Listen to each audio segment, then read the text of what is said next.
नमस्कार, स्वागत है आपका सरोकार में। मैं हूं अमृता राय। आज सरोकार में बात सरबजीत की मौत से उठे सवालों की।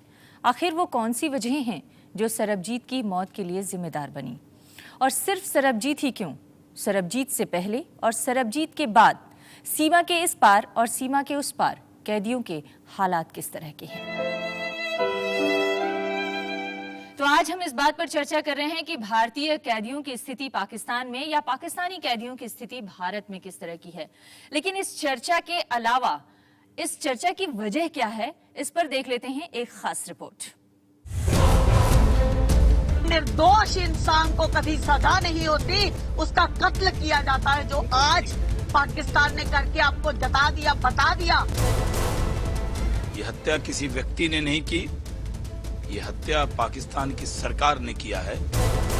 पाकिस्तान के संस्थानों को इसका हिसाब देना चाहिए।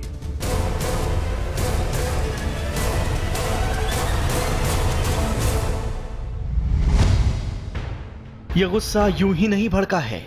ये शख्स 23 साल से पाकिस्तान की जेल में था। उसकी हिफाजत पाकिस्तान की सरकार की जिम्मेदारी थी, लेकिन उसने ये जिम्मेदारी नहीं निभाई। लेकिन बात सिर्फ इतनी नहीं है। सरबजीत पर हमला भले ही लाहौर की कोट लखपत जेल के भीतर हुआ हो, लेकिन क्या इशारा कहीं बाहर से था? क्या कभी हमले का सच सामने आएगा कि सरबजीत की हत्या किसने कराई?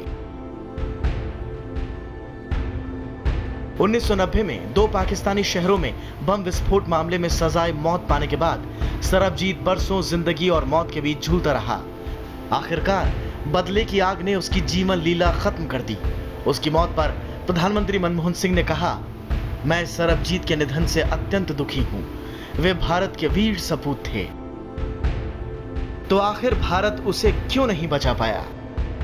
अब क्या करें? एक मुल्क जो कि किसी कानून को नहीं देखता, इंसाफ को नहीं देखता, हमें उससे अफसोस तो ये है कि हमारा पड़ोसी है। कोई हिंदुस्तान का नागरिक दुनिया में सलामत है? एक सरबजीत को नहीं बचा पाते। लाचारी हो या कमजोरी, कीमत सरबजीत को जान देकर चुकानी पड़ी।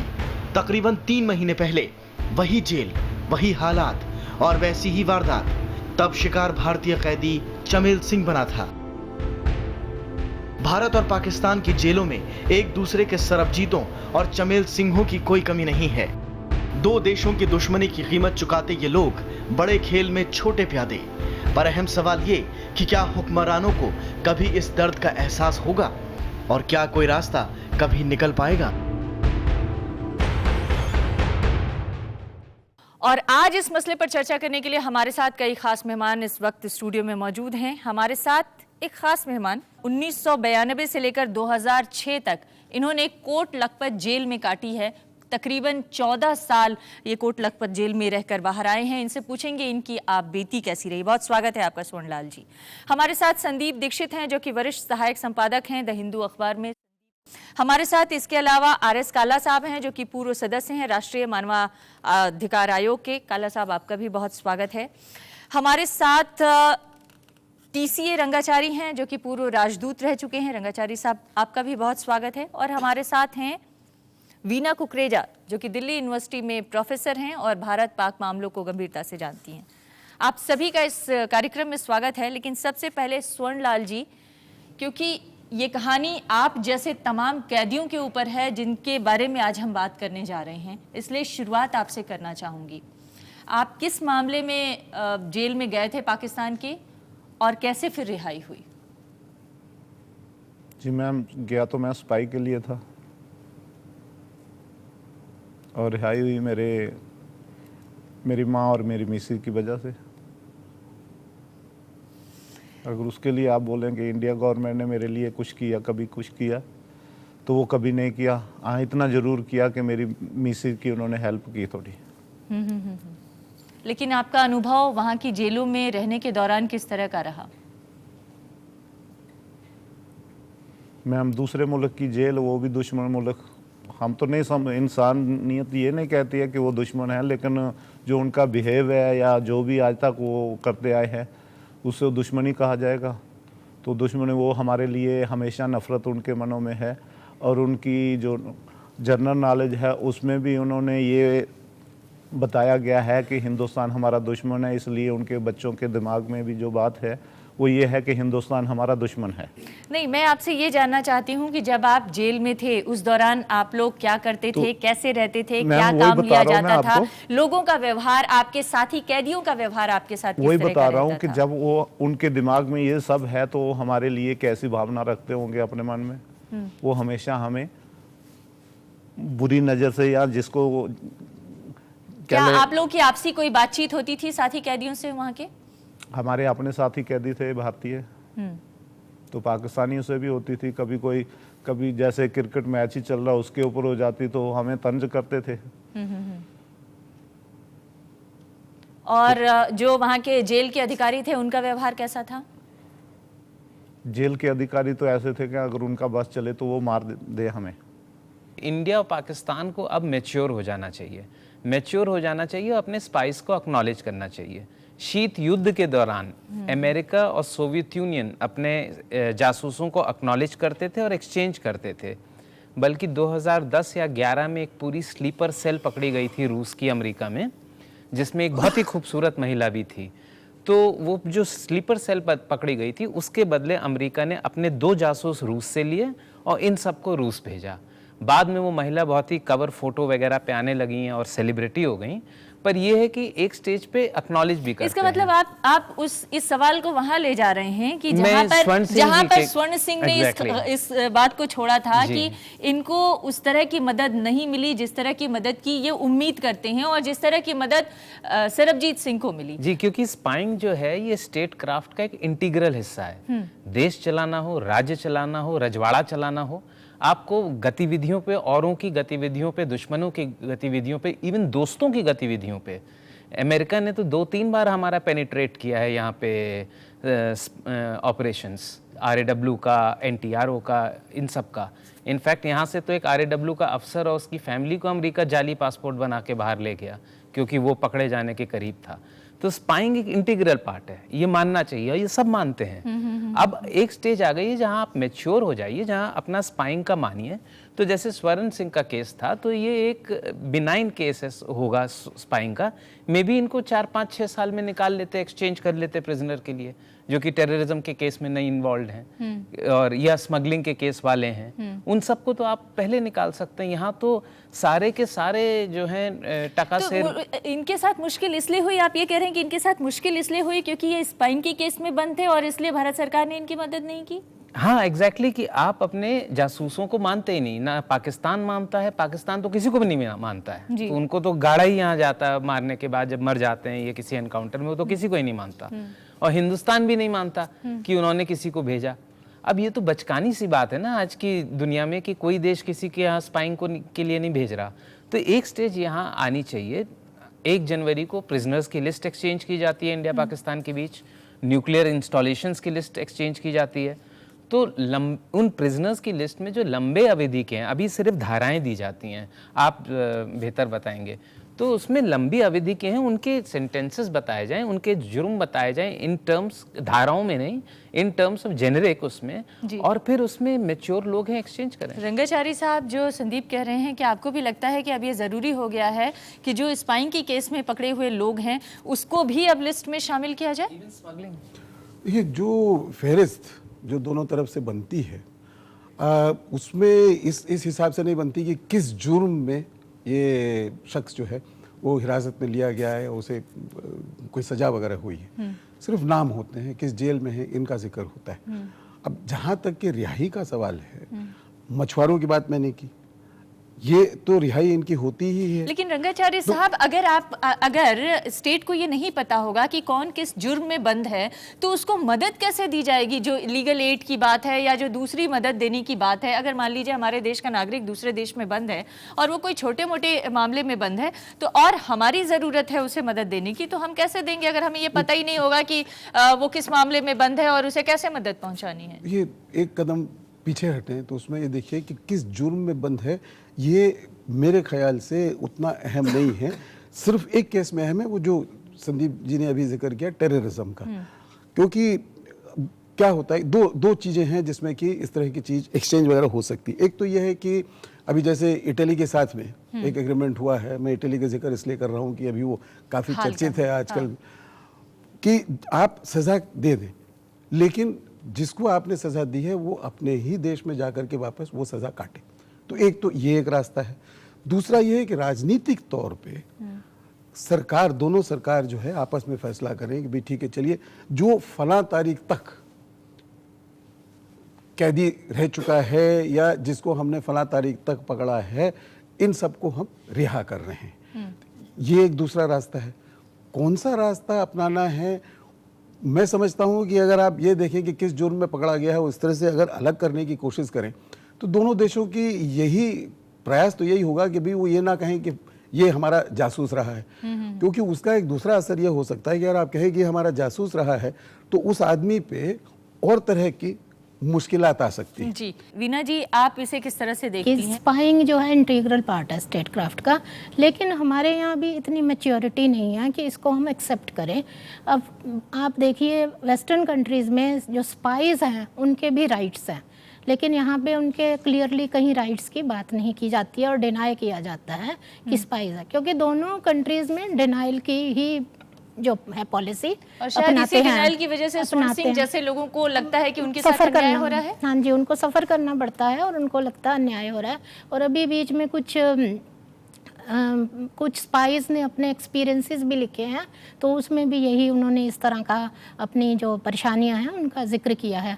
तो इसके लिए अब जब हम ग्लोबलाइज्ड वर्ल्ड में रह रहे हैं तो हमें एक क्लियर पॉलिसी बनानी चाहिए कि ये स्पाइस के क्या राइट्स हैं, उनके लिए गवर्नमेंट उनके प्रोटेक्शन के लिए क्या करेगी, जिस तरह से कि वेस्टर्न कंट्रीज़ में होता है। तो एक इसके लिए एक मैच्योर व्यू, एक पॉलिसी में चेंज लाने की ज़रूरत है, अदरवाइज़ नहीं तो स्पाइस जो हैं वो सफ़र करते ही रहेंगे इस तरह से। खल्ला साहब, ब्रेक पर जाने से पहले आपसे ये जानना चाहूँगी कि स्पाइंग के मामले में किस तरह की सज़ा होती है और कितना मिनिमम सज़ा है जिसको काटकर वो छूट सकते हैं, और इसके बाद क्या वापस आकर वो अपनी ज़िंदगी ठीक तरीके से गुजारना चाहें तो वो गुजार सकते हैं। हालांकि हम देख रहे हैं स्वर्णलाल जी का उदाहरण है, लेकिन बहुत सारे ऐसे लोग हैं जो अभी भी पाकिस्तान की जेलों में या हिंदुस्तान की जेलों में पाकिस्तानी लोग पड़े हुए होंगे।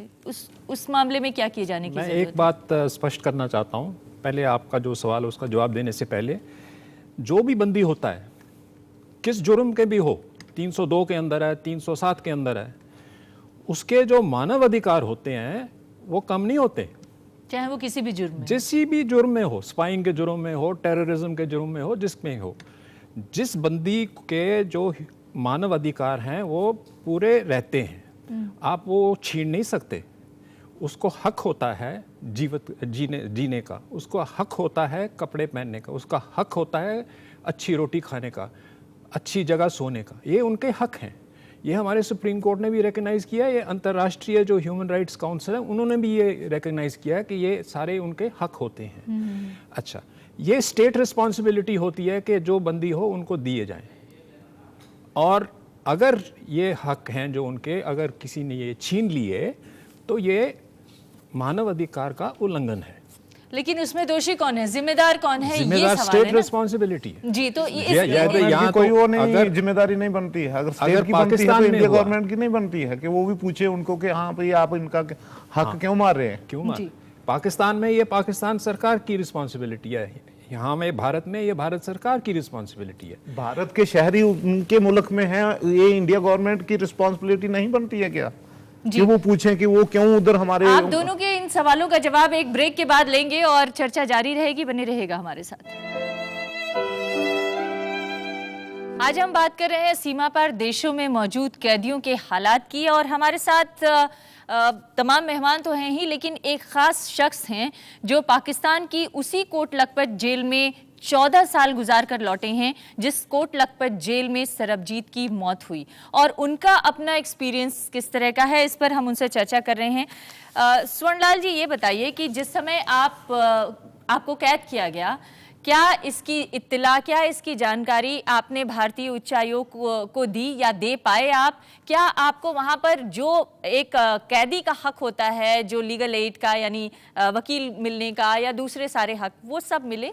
कौन आपका केस लड़ा? कैसे आपको आपकी रिहाई हुई? मैम, जब हमें अरेस्ट किया गया, आर्मी की बारक में डाल दिया गया, हमें तो मालूम नहीं कि हम कहाँ हैं कहाँ नहीं, हम एम्बेसी के साथ कैसे कांटेक्ट कर पाते हैं।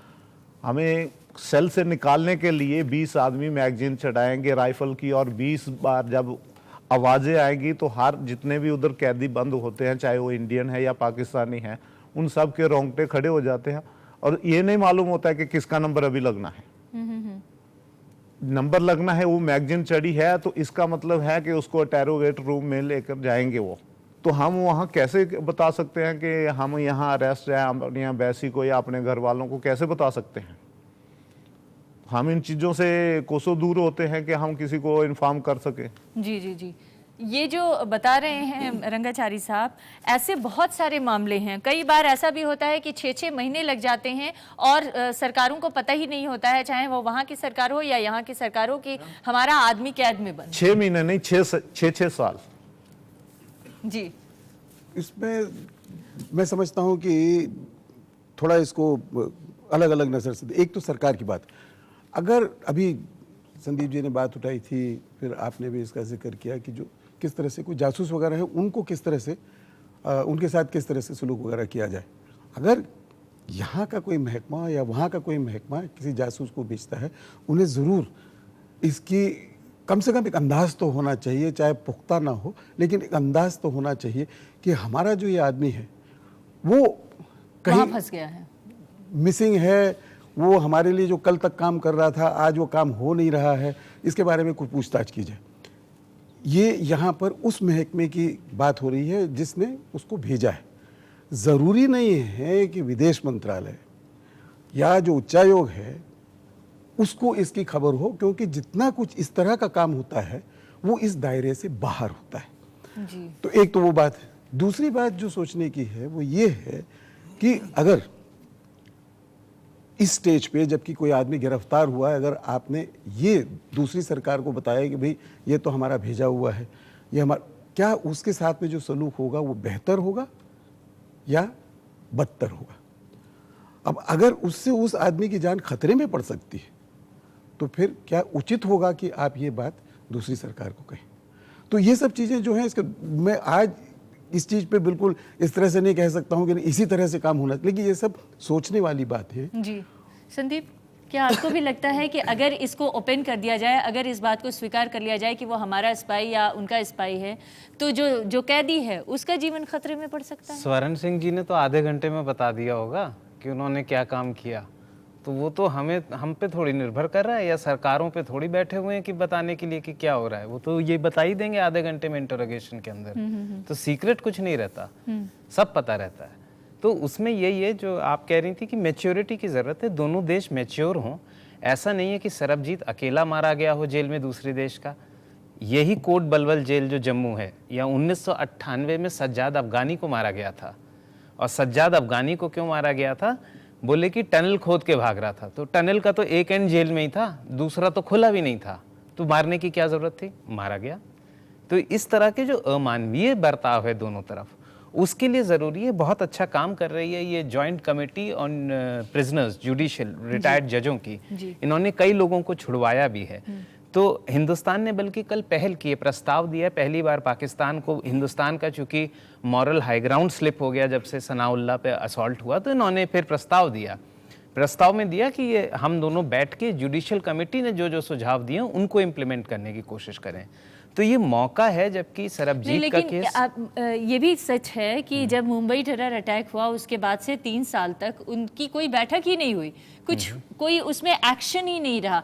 तो ऐसे मामले क्या ऐसे कोशिशों को और पीछे ढकेल देते हैं? और क्या आज के हालात अगर देखा जाए, जैसा आपने खुद ही जिक्र किया कि मोरल ग्राउंड, थोड़ा सा मोरल ग्राउंड डाउन हुआ है क्योंकि सनाउल्लाह के ऊपर जैसे चला गया तो अब ऐसी स्थिति में फिर वो जॉइंट एक्शन कमेटी कैसे काम करेगी या जॉइंट जुडिशियल कमेटी कैसे काम करेगी? उसमें तो मेरे ख्याल से हम एक ही सुझाव दे सकते हैं कि उसे क्वारंटाइन किया जाए पर 2008 में जो बर्बरता पूर्वक हमला हुआ, जिस तरह हुआ, तो उसमें संभव ही नहीं था कि कोई हिंदुस्तानी जो है पाकिस्तान से बात करे, अफसर या जज, या पाकिस्तान जा पाए। ऐसा तो माहौल ही नहीं था। तो जाहिर है कि वो 2-3 साल तक बंद रही। पर उसके बाद उन्होंने बहुत अच्छा काम किया जा के। अभी इनकी ताज़ा रिपोर्ट कल आई है, 6ठी रिपोर्ट, जिसके ऊपर उन्होंने और कुछ सुझाव दिए हैं। और हिंदुस्तान की ये पहल है। और पाकिस्तान के हाई कमिश्नर सलमान बशीर साहब से कल बात हो रही थी, तो उन्होंने कहा अगर ऐसा है हिंदुस्तान का प्रस्ताव, तो हम भी उसकी तरफ सकारात्मक रुख करेंगे। उन प्रस्तावों में यही सारी बात है कि जो रंगाचारी साहब भी बता रहे थे कि अमुक तारीख तक, इतने साल तक फलां जुर्म के लोगों को फिर अवधि के ज़्यादा ना रखा जाए, उनके साथ ख़ास तौर से मछुआरों के साथ, उनके साथ टाइम बाउंड पीरियड में वापस किया जाए, उनकी नावें जो रख ली जाती हैं वो भी साथ दे दी जाएं। और बाकी भी सारे सुझाव हैं कि इस तरह की नौबती ना आए मछुआरों के साथ कि वो गिरफ्तार हों, वो भी समुद्र के ऊपर। तो ये सारी बातें हैं। तो अगर इस पे वाकई दोनों पहल करें और एक दूसरे के कैदियों के प्रति, जैसा बता रहे अमानवीय बर्ताव, वो अपने ही कैदियों के प्रति आप दुगना बता रही थी। पाकिस्तान के जेलों में मेरे ख्याल से हिंदुस्तान के जेलों में तिगने लोग होंगे। तो दोनों जगह जेलों की खराब है। यही नहीं, पूरे रीजन की, तुर्की से आप ले लीजिए, अफगानिस्तान, ईरान, यहाँ चाइना, सारा। एक और मामला उठाया जा रहा था कि क्यों ना जो है ट्रांसफ़र किया जाए जेलों में बंद कैदियों की, यानी अपने देश के कैदियों को यहाँ पर ले आकर सज़ा दी जाए, उनके देश के कैदियों को वहाँ पर भेज दिया जाए। उसमें एक प्रॉब्लम है, उसमें समस्या है कि सत्ता के करीब या इंटेलिजेंस एजेंसियों के करीब जो आदमी है उसको तो फिर वो छोड़ देंगे, चाहे वो पाकिस्तान छोड़ दे या हिंदुस्तान छोड़ दे, उससे रिश्तों में कटुता आएगी। तो मेरे ख्याल से ये सुझाव अच्छा है, पर ये सार्थक नहीं हो पाएगा। मानने वाला कोई नहीं है, क्योंकि ये अगर यहाँ आए तो इनको तो छोड़ दिया जाएगा अगले दिन, या यहाँ से कोई उधर जाए तो वो उसको भी अगले दिन छोड़ दिया जाएगा। तो ये भय रहेगा दोनों सरकारों में। जैसा कि डॉक्टर साहब ने बताया कि मैच्योरिटी है नहीं अभी इंडिया पाकिस्तान रिलेशंस में, तो ये जो भय है इसकी वजह से इम्प्लीमेंट नहीं हो पाएगा। तो मौजूदा जो हमारे पास मैकेनिज्म है उसको इस्तेमाल करने की कोशिश है। जी कल्ला साहब, जो संदीप का कहना है कि जो जॉइंट जुडिशियल कमेटी की तरफ से सुझाव आ रहे हैं, अगर उसको हम थोड़े लेवल पे भी पालन करें तो उम्मीद है कि आने वाले दिनों में कुछ रास्ता आसान होगा। रास्ता तो ज़रूर हो जाएगा ठीक, लेकिन बात यह है कि दोनों देशों में आपस में कोई समझौता नहीं हो रहा इस मसले के ऊपर। समझौता इसलिए नहीं हो रहा क्योंकि जैसे दीक्षित साहब ने कहा, भय है दोनों तरफ। लेकिन दोनों देश इसको देखते हैं जैसे कि भारत और पाकिस्तान का टकराव है जी। इस नाते पे अगर देखोगे तो कुछ काम नहीं होगा। अगर आपने मानवाधिकार के नाते में देखा तो मैं समझता हूँ 1 नहीं 2, 3, 4 स्टेप आप ले सकते हैं, क्योंकि ये मामला जो है ये सिर्फ मतलब इंटरस्टेट रिलेशन का नहीं है, स्पाइस का नहीं है, ये लोगों की मानवाधिकार का भी है जी। और क्या लोगों की मानवाधिकार में जो भय की वजह है वो पुराने राजनीतिक अनुभव भी या जो राजनीतिक कारण है वो भी कहीं आड़े आ रहे हैं? बिल्कुल, ये चीज़ें तो बहुत इम्पॉर्टेंट हैं। और ये जो एक साइकी है सस्पिशन की, और उस साइकी की वजह से जो है आगे चीज़ें बढ़ नहीं पाती हैं। और ख़ास तौर पे अभी जैसे एक तरह से पूरा काउंटर अटैक हो गया, तो वो चीज़ें और भी सस्पिशन को बढ़ा रही हैं। और इसके अलावा जो शुरू से लेकर कॉन्फ्लिक्ट चला आ रहा है इंडिया और पाकिस्तान में, और इसके अलावा जो चेंजेस आए हैं वहाँ पे, जैसे who is the main player there, army is politically and economically the larger player. तो वहाँ पे ये जो आर्मी है, ये जो तालिबानाइजेशन है, ISI का रोल है, ये सब चीज़ें जो हैं ये भी बहुत ज़्यादा इम्पॉर्टेंट रोल प्ले कर रही हैं।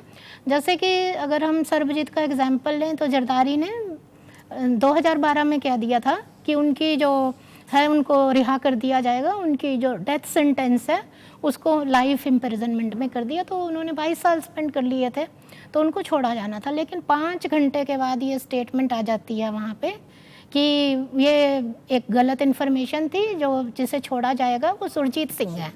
तो कैसे 5 घंटे में आपके जो प्रेसिडेंट आप ये 2012 के उदाहरण दे रही हैं, इससे पहले भी कई बार ऐसी खबरें आती रही और इस तरह की बात आती रही कि सरबजीत एक मिस्टेकन आइडेंटिटी है और उसको छुड़ाने की बहुत बार कोशिश हुई। कई बार ये भी हुआ कि अब वो छूट जाएंगे, लेकिन फिर भी नहीं छूटे।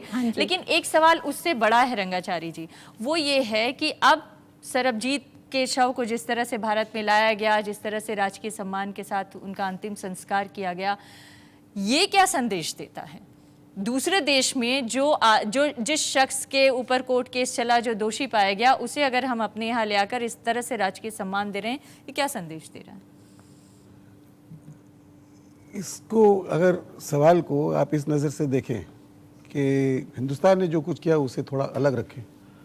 आप ये फ़र्ज़ कीजिए कि अगर पाकिस्तान में कोई, यहाँ पाकिस्तानी कोई बंदी है, चाहे किसी जुर्म में हो, जिस तरह से सरबजीत पे आरोप थे, उस तरह के अगर आरोप के सिलसिले में अगर यहाँ पर वो गिरफ्तार हुआ, उसके ऊपर मुकदमा वगैरह चला, उसके ऊपर कोर्ट ने कुछ फैसला वगैरह दिया और फिर उसकी रिहाई होती है, वो वापस जाता है और पाकिस्तान में अगर उसे इस तरह से सम्मानित किया जाता है, तो हिंदुस्तान में लोग क्या सोचेंगे?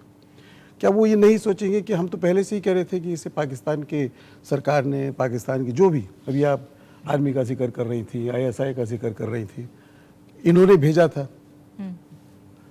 अब जो आरोप लगे थे, अगर उसी तरह के आरोप उस केस में भी हों, तो हम कहेंगे भाई देखिए इसमें तो सरकार का हाथ है, जो कुछ कांड हुआ है वहाँ पर जिसकी वजह से ये गिरफ्तार हुआ है।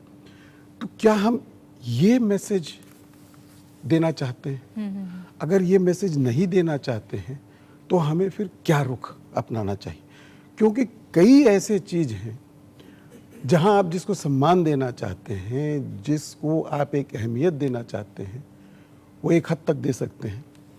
साथ साथ में एक वो इंडिविजुअल के लेवल पे है जी, और एक जो है वो सरकार की, देश के स्तर पर है।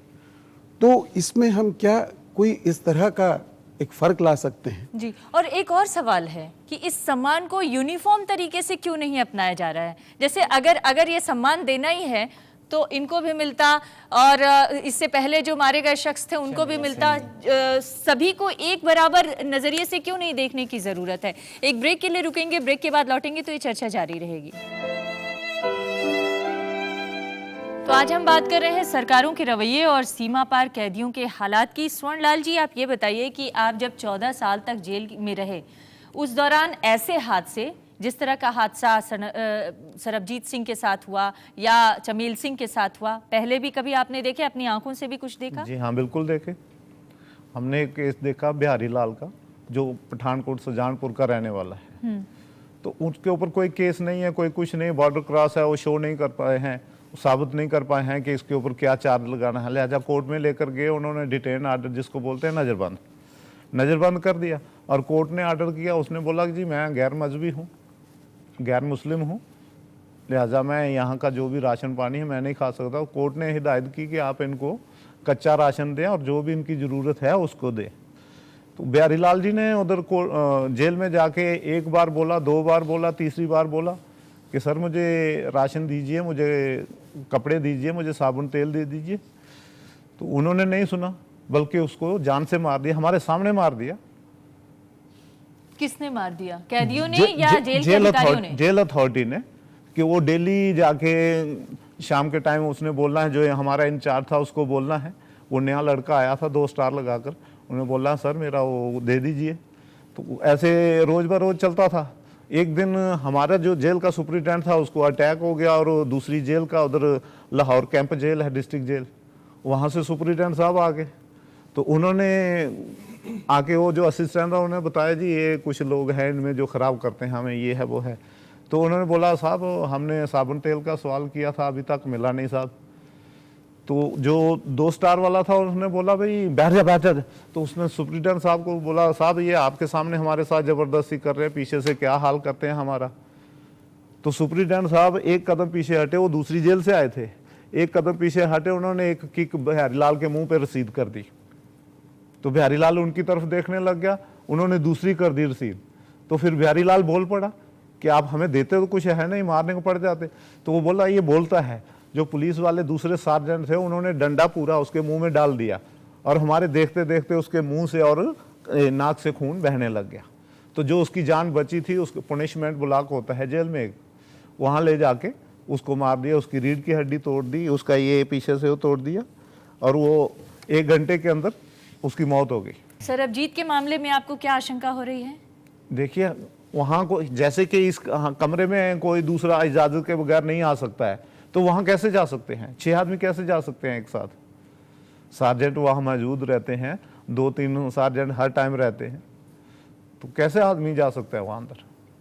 जी, अगर जेल की मिली भगत ना हो तो मुमकिन नहीं है ये। अल्लाह साहब, आप सुन रहे हैं कि कैसे कैसे एक कैदी को यातनाएं झेलनी पड़ती हैं विदेशी जेलों में। बिल्कुल, जो इनके ये बता रहे हैं ये तो बिल्कुल लाजमी बात लग रही है। और लेकिन मैं ये समझता हूँ कि ये जैसे हो जाते हैं, इंसिडेंट्स हो जाते हैं, इनको हमारी सरकार को टेकअप करना चाहिए और स्ट्रांगली टेकअप करना चाहिए, क्योंकि ये जो मामले हैं ये सिर्फ साधारण मामले नहीं हैं, ये मामले हैं मानवाधिकार के मामले हैं।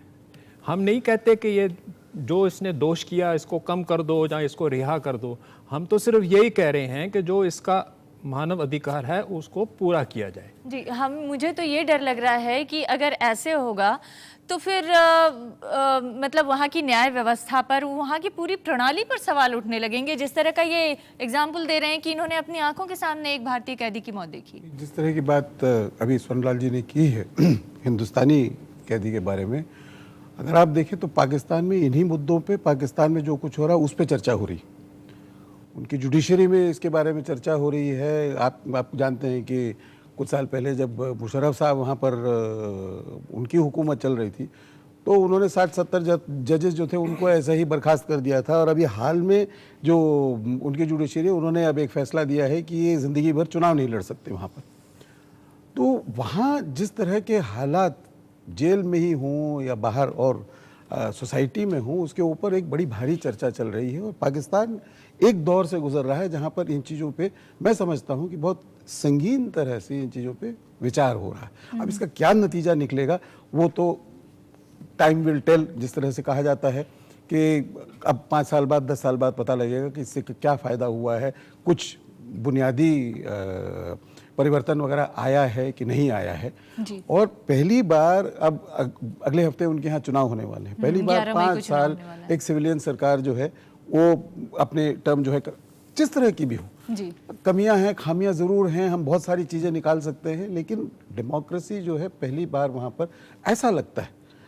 अगेन पाकिस्तान के साथ बहुत सारी दफा डेमोक्रेसी आ चुकी है, 5 साल एक साथ जी, बहुत सारी आ चुकी ऐसा लगता है बेनजीर आई है, नवाज शरीफ आए हैं, फिर उसके बाद बेनजीर आई, फिर उसके बाद लेकिन बहुत सारे लोग जो ये कह रहे हैं वीना जी कि क्योंकि वीक डेमोक्रेसी है और इस वजह से भी संस्थाएं कमजोर हैं, और जो संस्थाएं कमजोर हैं तो ऐसी चीजें देखने को मिल रही हैं। बिल्कुल, अगर आप पाकिस्तान की मीडिया रिपोर्ट्स देखें तो उसमें क्लियरली ये बताया जा रहा है कि ये जो सरबजीत के साथ हुआ है इसका लिंक जो है वो आपके कसब और अफजल गुरु के एसिसिनेशन के एग्जीक्यूशन के साथ है। और क्लियरली इसमें है कि लश्कर ताइबा का भी उसमें लिंक है। ये सारी बातें वहाँ क्लियरली मीडिया में आ रही हैं, वहाँ पे वो ओपनली ये सब बातें आ रही हैं। नहीं तो आप बताइए, जब 2 वार्डन्स वहाँ पे हैं तो किस तरह से इतनी चीज़ें लाके इतने ब्रूटल तरीके से मारा जा सकता है। अब ऐसी स्थिति में इंसाफ होगा, जिम्मेदार लोगों को सजा मिल पाएगी? सवाल ये है ना। आप ये देखिए कि 22 साल सरबजीत ठीक रहा वहाँ, 23वें साल में ऐसा क्या हो गया कि उसके साथ ये हुआ। तो जेल में जो असॉल्ट होते हैं, कल ही तिहाड़ जेल में असॉल्ट हुआ है, आदमी मर गया, आज के अखबारों में है। तो जेल में 2 तरह के असॉल्ट होते हैं, एक तो प्री मेडिटेटेड असॉल्ट होता है जो कि ये बता रहे थे बिहारी लाल पे या सरबजीत पे या शायद सनाउल्लाह पे, ये प्री मेडिटेटेड। और कुछ होता है जो क्रिमिनल्स आपस में लड़के करते हैं, जो कि कल तिहाड़ का केस था। अभी सनाउल्लाह के मामले में आप ये आशंका नहीं जता सकते क्योंकि उस तरह की कोई रिपोर्ट तो आई नहीं है। आशंका तो सरबजीत की भी है, उसमें भी कोई पुख्ता कानून नहीं है। और पाकिस्तानियों से बात करिए तो वो कहिए सनाउल्लाह उस जगह क्यों ले जाया गया था जहाँ की फावड़ा, बेलचा, खुरपी सब पड़े थे, जबकि 12 घंटे पहले भारत सरकार ने सर्कुलर इशू किया था कि सारे पाकिस्तानी प्रिजनर्स को देखा जाए। तो ये तो आशंकाओं का खेल होता है बेसिकली। और आशंकाओं पे ही चलता है सारा। जी, लेकिन हम बात कर रहे थे कि जो जिम्मेदार लोग हैं उनके खिलाफ क्या सजा हो पाएगी? शायद, क्योंकि जैसा कि आपने बताया, रंगाचारी साहब ने बताया कि अब जमहूरियत जो है पाकिस्तान में वो पहली बार 5 साल पूरा किया है और दोबारा भी लग रहा है कि फिर डेमोक्रेसी वाले ही आएंगे। और इनमें से जो ज़्यादातर इलेक्शन में लड़ रहे हैं वो बेसिकली सेकुलर हैं। पीपीपी सेकुलर है, आवामी नेशनल पार्टी सेकुलर है, नेशनल आवामी पार्टी सेकुलर है, थोड़ा बहुत नवाज शरीफ की पार्टी थोड़ा बहुत दोनों साइड खेलती है। तो ये सब सेकुलर पार्टीज हैं जो कि चाहेंगे कि माहौल बेहतर हो। आखिर इनके भी तो नेताओं ने सफ़र किया है। आखिर जुल्फिकार भुट्टो भी तो गिरफ्तार करके एक झूठे ट्रायल के बाद लटकाए गए। नवाज शरीफ भी तो अंदर रहे और फिर सऊदी अरेबिया एग्जाइल कर दिया गया बिना पुख्ता केस। तो ये लोग खुद भुगतभोगी हैं बेचारे फौज के हाथ के। और हाँ, इसमें कोई शक नहीं है कि पाकिस्तान के अंदर आर्मी सपोर्टेड एक टेरर एपरेटस है और उस टेरर एपरेटस की जब तक जड़ें नहीं खत्म कर दी जाती आर्मी द्वारा तब तक हिंदुस्तान को पूरा विश्वास नहीं होगा। लेकिन सवाल यही पर है कि वो जो एपरेटस की आप बात कर रहे हैं वो क्या वाकई कभी पाकिस्तान से खत्म हो पाएगा? क्योंकि विश्वास दोनों तरफ है, तो दोनों को थोड़ा थोड़ा बैक ऑफ होना होगा तब ट्रस्ट बढ़ेगा। जी, और अभी मैं आपसे सहमत नहीं हूँ, क्योंकि चाहे कोई भी वजह हो, कोई भी मकसद हो, टेररिज्म के लिए ऐसा कोई भी एक जस्टिफिकेशन नहीं हो सकता कि साहब ये जो है अब उसको आप करार दें कि ये सही है। जी, ये चर्चा जारी रहेगी। एक ब्रेक के लिए रुकेंगे और ब्रेक के बाद जब लौटेंगे तो यहाँ पर मौजूद जो तमाम लोग हैं उनसे भी इस चर्चा को आगे बढ़ाएंगे। बने रहिएगा हमारे साथ। भारत सरकार के आंकड़े कहते हैं कि दुनिया भर के जेलों में तकरीबन 30 देशों में 6,500 से ज़्यादा भारतीय कैदी मौजूद हैं और उसमें सबसे ज़्यादा यूएई और सऊदी अरब के देशों में मौजूद हैं। लेकिन आज जो हम चर्चा कर रहे हैं वो ख़ास तौर से भारत और पाकिस्तान के जेलों में बंद एक दूसरे के कैदियों की और उनके हालात की। हमारे साथ यहाँ पर बहुत सारे स्टूडेंट्स और अलग अलग तबकों के लोग मौजूद हैं। सवाल करना चाहते हैं, आप कुछ पूछिए।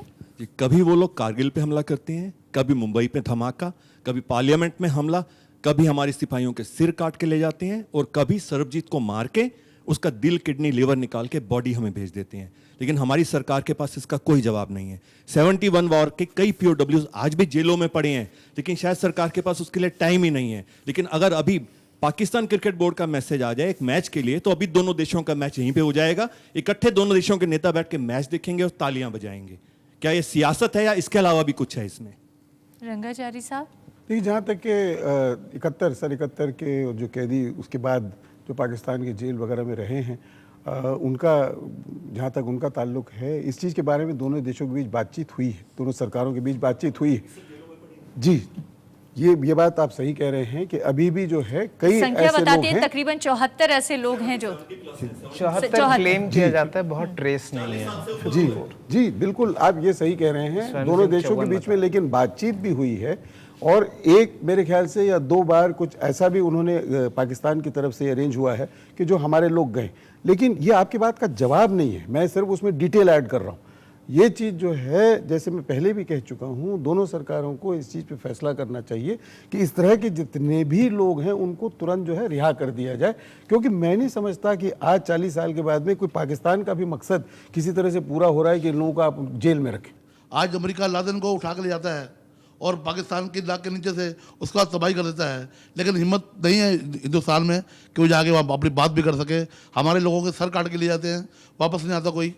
और जैसे बताया सरदार जी ने कि 74 कैदी सन 71 से पड़े हुए वहाँ पर, तो क्या ये देश का भ्रष्टाचार नहीं है? जी, नीना जी, आप कुछ कहना चाहेंगे? हाँ जी, बिल्कुल। इंडिया की जो पॉलिसी रही है वो एक सॉफ्ट स्टेट की रही है, तो इसके लिए थोड़ा हमें अपनी फॉरेन पॉलिसी को रीओरिएंट करना होगा। इंडिया जो एक इमर्जेंट पावर है, इसके लिए हमें थोड़ा सा दिखाना होगा डिप्लोमेटिक प्रेशर। और इसके साथ साथ आपने जैसे पार्लियामेंट पे अटैक हुआ था, उसके बाद थोड़ी कोर्सिव डिप्लोमेसी अपनाई थी, तो इस तरह से देखकर बहुत कैलकुलेशन के साथ एप्रोप्रिएट टैक्टिक्स अपनानी होंगी। अदरवाइज जो आपके छोटे नेबर्स हैं सारे आपको टेकन फॉर ग्रांटेड ले रहे हैं, तो इसके लिए बहुत ज़रूरी है।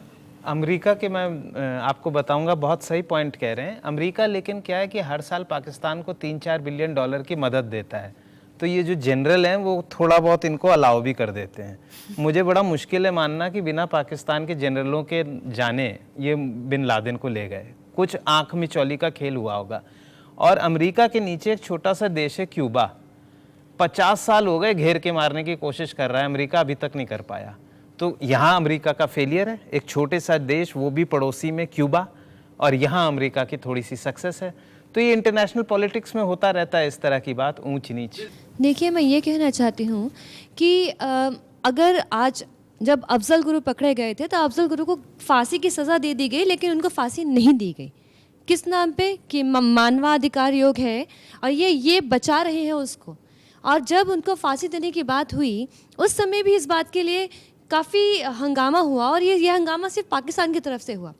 आज जब सरबजीत को मार दिया गया, तब आज क्यों नहीं सवाल उठाए जा रहे हैं? आज उनसे सवाल क्यों नहीं किए जा रहे हैं? आज हमारे इंडियन एम्बेसडर्स वहाँ पर भी बैठे हैं, लेकिन उनसे ये सवाल किया जाना चाहिए कि हमारे कैदियों पे इस तरीके के अत्याचार हो रहे हैं जी, तो उनके भी कुछ राइट्स हैं, उनको भी वो चीज़ें मिलनी चाहिए। जी खल्ला साहब, जो आपने बात कही वो बहुत सही कही है। जो मानव अधिकार आयोग है वो हमेशा ही जैसे भी ऐसे को किस्से आ जाते हैं वो उठाती है, ये सवाल उठाती है। लेकिन बात ये है ना, जो हमारा जो राष्ट्रीय मानवाधिकार है उसकी जो ज्यूरिसडिक्शन है वो सिर्फ इंडिया में है, वो पाकिस्तान में नहीं चलती। अच्छा, दूसरी बात रही कि आपने कहा कि जी हमारी सरकार इसके बारे में कुछ बात करनी चाहिए, जो हमारा हाई कमिश्नर है उसको टेक अप करना चाहिए। हो सकता है उसने किया हो, मुझे नहीं मालूम किया कि नहीं किया, हो सकता है उसने किया हो। लेकिन जो हमारी सरकार की एक कमी है ना, जो मैं समझता हूँ वो ये है, ये जो आजकल का ज़माना है, जो this is the age of the media, this is the age of television. सब हमारे जो नागरिक हैं टेलीविज़न देखते हैं, सब हमारे जो नागरिक हैं वो न्यूज़पेपर पढ़ते हैं, सबके पास अपने पास वो है, क्या कहते हैं, आईफोन वगैरह सब कुछ है, 1 मिनट में चलती है न्यूज़। जो समस्या है वो ये है, जो हमारे सरकार के जो अधिकारी हैं वो किसी मंच में आके अपनी जो नीतियां हैं उसको एक्सप्लेन नहीं करते। अब जैसे जिक्र हुआ, जैसे दीक्षित साहब पहले कह रहे थे कि जो हमारे जो NSA हैं, शिव शंकर मेनन, जब वो विदेश सचिव थे, उन्होंने 2008 में जिक्र किया था कि हम सरबजीत का केस उठाने जा रहे हैं। लेकिन हमें नहीं मालूम, ना आपको मालूम होगा ना किसी और को मालूम होगा कि ये किया कि नहीं किया। अगर आपने ये किया, और जैसे आज अखबारों में भी आ रहा है कि 19 बारी आपने टेकअप किया है सरबजीत का केस, ये बताते क्यों नहीं हमारे लोगों को? एक बात मैं बोलना चाहता हूं, अगर टीवी पे ही सब कुछ नजर आता है तो फिर ये जो तंजीमें वगैरह बनाई गई हैं तो इनको अपने अपने घरों में बैठ जाना चाहिए। इनको नहीं गवर्नमेंट को पूछना चाहिए कि ये क्या कर रहे हैं क्या नहीं कर रहे हैं। ये मैं इनकी बात का जवाब दे रहा हूं कि ये बोल रहे हैं कि मीडिया आज पावरफुल है तो हमारे लोग नेता या कोई बताते नहीं है, तो इनका हक बनता ही उनसे पूछें। ये इनका मानव अधिकार का वो है, इन्होंने इंसानियत का ठेका ले रखा है, तो ये ठेकेदार सही में ये हैं।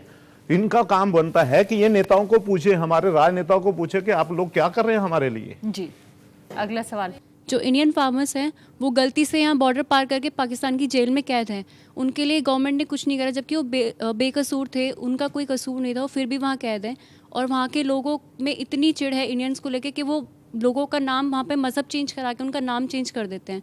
सरबजीत का नाम पहले सरबजीत था, वहाँ चेंज करके उनका शहनावाज नाम रखवा दिया। इसमें 2 चीज़ें आती हैं। पहला तो ये खतरा है जो कि हम सबको मानना चाहिए कि जहाँ फौज डोमिनेट कर जाए या एक ही मज़हब पे लोग कहें, इंसिस्ट करें कि यही मज़हब चलेगा, तो ये पाकिस्तान के साथ समस्या है, जहाँ की फ़ौज हावी थी जिसकी वजह से इतना सारा खून बहा। और दूसरा कि यही एक मज़हब चलेगा, उसके ऊपर से बहुत ही इनके यहाँ बदलाव आए, जिसका एक ही है। दूसरा आप बता रही हैं कि पार कर जाते हैं खेत, तो उसमें तफ्तीश करना ज़रूरी है, क्योंकि कई बार स्पाई एजेंसियां आदमियों को भेजती हैं ये देखने के लिए कि वो कितना तैयार है आदमी। तो आदमी तो कहने को किसान है, चमेल सिंह भी जैसा बता रहे किसान था और सरबजीत भी किसान था, तो इसलिए थोड़ी सी देर ज़रूर आती है। पर इस बातों को भी मानवाधिकार आयोग और जुडिशल कमीशन को उठाना होगा, जो कि रंगाचारी साहब बहुत बढ़िया बात कह रहे थे कि अवधि के अनुसार कि इस अवधि तक कोई आदमी है या जुर्म के हिसाब से ये जुर्म है तो उसको ज़्यादा सज़ा ना काटनी चाहिए, उसके ऊपर ज़रूर हमको करना चाहिए। और ये करना चाहिए ना सिर्फ पाकिस्तान के साथ, आप किसी भी जेल में हिंदुस्तान में चले जाइए, वहाँ कम से कम क्वार्टर आदमी वो होगा जो कि सजा से लंबी टाइम काट चुका है पर उसका ट्रायल ही नहीं हुआ। जी, आप में से कोई सवाल पूछना चाहता है? जी, मेरा सवाल संदीप दीक्षित सर से है कि जैसा कि उन्होंने मानवाधिकारों के बारे में बात की और अभी हम लोगों ने देखा कि चीन की सेना घुसपैठ कर गई लद्दाख में, कैबिनेट को उसके लिए एक मीटिंग बैठाने के लिए 19 दिनों का वक्त लगा। सरबजीत को छुड़ाने में उनकी सज़ा जो थी उनको भी वापस लाने में हम लोग नाकाम रहे। तो कहीं ना कहीं जो विदेश नीतियां हमारी कमज़ोर पड़ रही हैं उनमें बदलाव की ज़रूरत है। साथ ही जो हमारे जितने भी एजेंसीज़ हैं उनका जो वक्त, वो लोग जो टाइम पर काम अपना नहीं कर रहे हैं उनको भी अपना ये समझना पड़ेगा कि वो किस समय उनको क्या एक्शन लेना है। तो विदेशी नीति में बदलाव, हाँ, ये विदेश नीति का एक भ्रम बनाया जा रहा है क्योंकि दौलत बेग ओल्डी जहाँ चीन की घुसपैठ हुई वहाँ एक भी डिप्लोमेट नहीं बैठा था, इंडियन या चाइनीज़।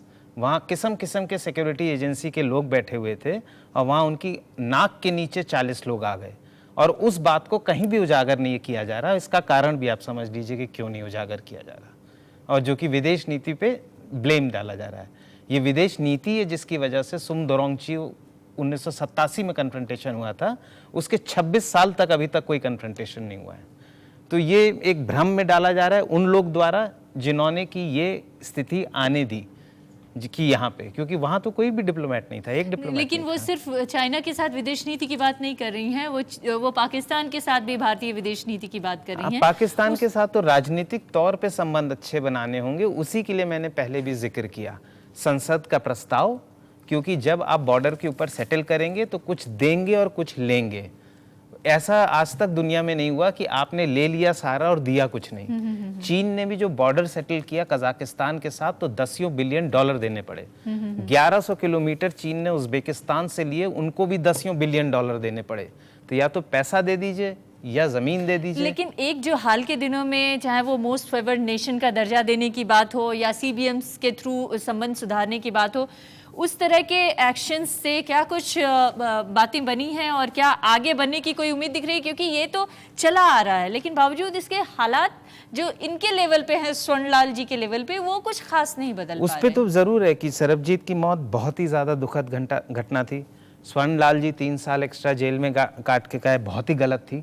पर ये अपने अंदर भी तो देखिए, आपके देश में जो नाइंसाफी हो रही है लोगों के साथ, गरीब लोगों के साथ, पूरा झारखंड छत्तीसगढ़ में जो बेगुनाह मारे जाते हैं माओइस्ट बना के, और इसकी बहुत लंबी लिस्ट है, इस पे बोलने की ज़रूरत नहीं है। तो ये सारी तो फैक्टर्स हैं। तो ओवरऑल हमें करना है इंटरनेशनली और डोमेस्टिकली। ऐसा नहीं है कि जो केस मीडिया हाईलाइट करे वही एक केस है दुनिया में। सोनी सोरी का आपने नाम सुना होगा, जो झारखंड की थी, जिनके साथ इतनी यातनाएं दी गई जेल में, कितना मीडिया ने उठा लिया। और मैं तो गया था जब विनायक सिंह की बेल की प्ली थी तो 8 लोग खड़े हुए थे वहाँ उनके सपोर्ट में और मीडिया नदारत थी। तो ह्यूमन राइट्स तो अपने यहाँ ही नहीं होता।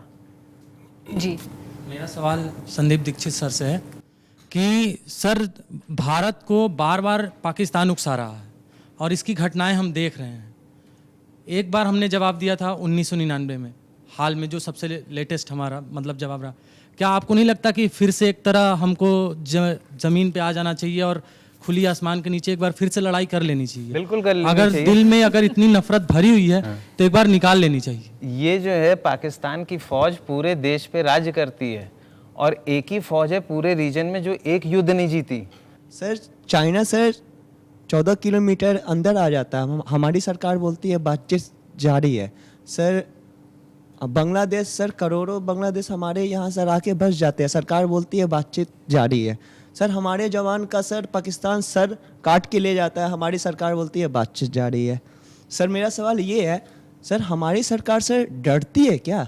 आप कुछ वो टीवी चैनल की तरह बोल रहे हैं। सर, पहला मेरा सवाल ये है सर, पहले मैं तीसरा सवाल आपका लेता हूँ जहाँ की सर कलम किया गया सर था। एक सवाल और है सर, हमारा देश है जो सर बीच में आता है, चारों तरफ से पाकिस्तान, चाइना, बांग्लादेश से घिरा हुआ है, हमारी सरकार डर रही है क्या? अगर हम उनको कुछ बोलेंगे वो चारों मिलके हम पे अटैक कर लेंगे। मिलते तो नहीं है कोई, क्योंकि हर जो देश होता है वो बहुत ही स्वार्थी होता है, सिर्फ अपने स्वार्थ को देखता है, तो मिलता तो कोई नहीं है। तीसरा सवाल करते हैं हम बिहेडिंग का। 16 जनवरी को हुई, गूगल पे देखिएगा 14 जनवरी को क्या हुआ था, तब आपको जवाब मिल जाएगा, क्योंकि ये बदला था। दूसरा सवाल क्या था आपका? बांग्लादेश। बांग्लादेश से जो लोग आए वो आतंक के नहीं आए, वो रोजी रोटी के लिए आए। जिस तरह की हमारा करीब करीब 20% पंजाब जो है कनाडा पहुंच गया। इटली में अभी ऐसी अफवाह चल गई थी कि जो इलीगल भारतीय हैं उनको एमनेस्टी मिल जाएगी। 4000 आदमी इंडियन एम्बेसी के सामने खड़ा हो गया। तो कई बार तो आदमी रोजी रोटी और पेट की भूख के लिए जाता है। बांग्लादेश तो आप जानते ही हैं कितना समुद्र और कितना अमीर देश है, तो वहाँ से तो आदमी भागेगा ही कहीं और। हिंदुस्तान भी एक जगह है जहाँ की वो भागता है। हिंदुस्तान वो भागता है जो ना पढ़ा लिखा हो, ना पासपोर्ट हो, ना कुछ हो, बस सिर्फ पैर की ताकत हो। वो तो सबसे गरीब आता है। सरबजीत की डेड बॉडी इंडिया आती है, उसे एक तरह से राष्ट्रीय सम्मान दिया जाता है और हमारे हुक्मरानों का बयान आता है, तिरंगे में कफन लपेटा जाता है और हमारे हुक्मरानों का बयान आता है कि बहादुर पुत्र। दूसरी तरफ हम मानवाधिकार की बातें करते हैं, वो आदमी जो एक देश में दोषी करार दिया गया है और हम अपने देश में बहादुर पुत्र का खिताब देके उसे इस तरह से सम्मान देंगे तो हमारा वैश्विक स्तर पे मानवाधिकार का कानून कितना मजबूत होगा। जी, आप जवाब दे दें तो अच्छा रहेगा। देखिए, जो सरबजीत का जो किस्सा है वो सिर्फ मानवाधिकार का किस्सा नहीं है, वो अब किस्सा बन गया है राजनीति का। एक पार्टी ने बयान दिया कि जी ये सरबजीत जो है वो हमारा भारत का बहुत ही मतलब सन ऑफ इंडिया है जी। दूसरी पार्टी कहती है कि नहीं ये पंजाब का बड़ा शेर है। एक सरकार ने उसको 1 करोड़ रुपए दे दिया, दूसरी सरकार ने कुछ और दे दिया। इसका क्या मतलब है? ये राजनीति है। और राजनीति क्यों चल रही है? इलेक्शन आने वाली है।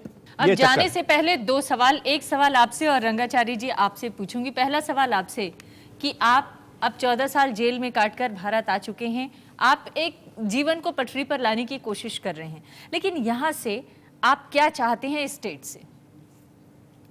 मैं ये चाहता हूँ, सबसे पहले ये चाहता हूँ कि जो पाकिस्तान में जो कैदी हैं हमारी जो एम्बेसी है उनकी सुध ले, क्योंकि वो कभी उनके पास नहीं जाती है, उनको ये पूछने नहीं जाती है कि आप कैसे हो, कैसे नहीं हो, किस जुर्म में हो और कब तक आपकी जान छूटेगी।